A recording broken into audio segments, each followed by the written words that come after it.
ఇవన్నీ ఎందుకు అనంటే ముఖ్యమంత్రి గారు రావాలి అని పనులు ఎక్కడ ఆపలేదు. ఆయనే చెప్పాడు, గో అహెడ్, కంప్లీట్, స్టార్ట్ చేయండి. మీరు మామూలుగా ముఖ్యమంత్రులు ఎట్లా ఉంటారు, ఆయన వచ్చే వరకు అసలు టెంకాయ కూడా కొట్టకూడదు అని అంటారు. మా ముఖ్యమంత్రి గారు ఎట్లా ఉన్నారు, ముందు పనులు ప్రారంభించండి, నాకు వర్క్ ఆగకూడదు, go ahead, complete the work, నాకు టైం కుదిరినప్పుడు మనం వచ్చి దాన్ని ఏం చేయాలో చేద్దాం. ఆయన అక్కడ కూర్చొని మానిటర్ రివ్యూ చేస్తా ఉన్నారు.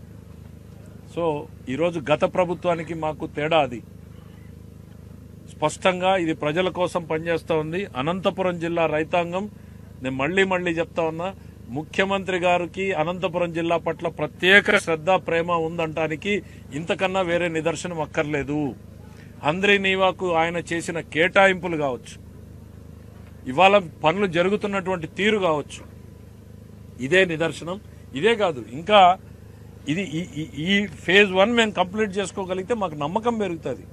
జిల్లాలో ఇంకా మిగిలిన ప్రాజెక్టులను ఎట్లా తీసుకెళ్లాలని, నీళ్లు పైనుంచి తీసుకురాకుండా కింద ప్రాజెక్టులు కట్టి ఉపయోగం లేదు. ఇవాళ భైరవాన్ తిప్ప ఉంది, లేకపోతే ఆ కిందకి సత్యసాయి జిల్లాకి వెళ్తే మనకు అప్పర్ పేరూరు ఉంది. ఇవన్నింటికి నీళ్లు రావాలి. ఇవన్నీ వైడనింగ్ చేసుకుంటా పోతేనే అవుతుంది. ఇక మా ఉరవకొండ నియోజకవర్గంలోకి వస్తే వజ్రకరూరు మండలం కనీసం ల్యాండ్ ఎక్విజిషన్ ₹1 రిలీజ్ చేయాల. మేము కాలువలు తవ్వించాం రైతులతో నమ్మకంగా.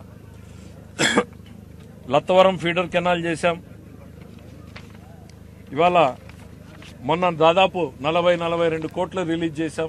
ఇంకా 10-12 కోట్లు పైప్ లైన్ లో ఉంది. ఇది కాక రైతులు ఇంకో 30-40 కోట్లు వాళ్ళు కనీసం వాళ్ళ డాక్యుమెంట్స్ ఇస్తే వాటిని కూడా రిలీజ్ చేస్తాం. ఎక్కడ కూడా పెండింగ్ పెట్టకుండా పనులన్నింటినీ కూడా ఒక ప్రణాళికాబద్ధంగా ప్లాన్ వేసుకుని ప్లాన్ ప్రకారం ఇంప్లిమెంట్ చేసుకుంటూ డే అండ్ నైట్ దాని మీద పనిచేస్తా ఉన్నాం. ఒకవైపు పగలంతా ప్రజల కోసం వాళ్ళు ఇచ్చే అర్జీలతో టైం సరిపోతే రాత్రి కూట్ల కూర్చొని ప్లానింగ్ చేసుకుంటున్నాం ఈ జిల్లాకి ఏం చేయాలి అనేటువంటి దాని పట్ల. సో రేయింబగళ్ళు ఈ జిల్లా ప్రజల కోసమే పనిచేస్తున్నాం అనేటువంటిది వాళ్ళకి నమ్మకం కల్పించదలుచుకున్నాం.